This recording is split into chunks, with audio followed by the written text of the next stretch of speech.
تعمل ايه لو عايز تفرش بيتك وتجيب اساسك وميزانيتك محدوده ومش عايز تستغني عن الجوده اللي هي اهم حاجه اصلا في وجود الاساس؟ انا عندي كام فكره كده وكام نصيحه هقول لك عليهم، ممكن لما تعملهم ان شاء الله توفر مبلغ محترم من الاجمالي اللي انت كنت بتسمعه ده في الاساس بتاعك. اول حاجه بالنسبه للريسبشن، انت مش مضطر ان انت تجيب غرفه السفره كامله وهي نيش وبوفيه وترابيزه 6 كرسي، يكفي قوي انك تجيب ترابيزه 6 كرسي بس لو المساحه عندك ضيقه، وتجيب جنبها لو انت عايز النيش بس او البوفيه بس، ونوفر شويه في غرفه السفره نفسها.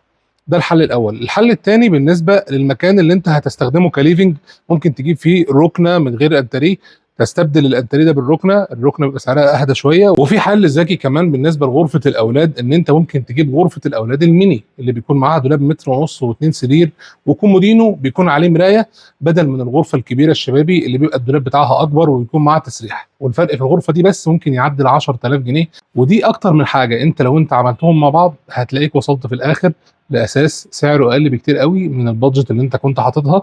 فلو عندك اي افكار تانية عشان توفر بيها البادجت قول لنا في التعليقات، وكمان لو عندك اي استفسار سيبهولي وان شاء الله هرد عليك.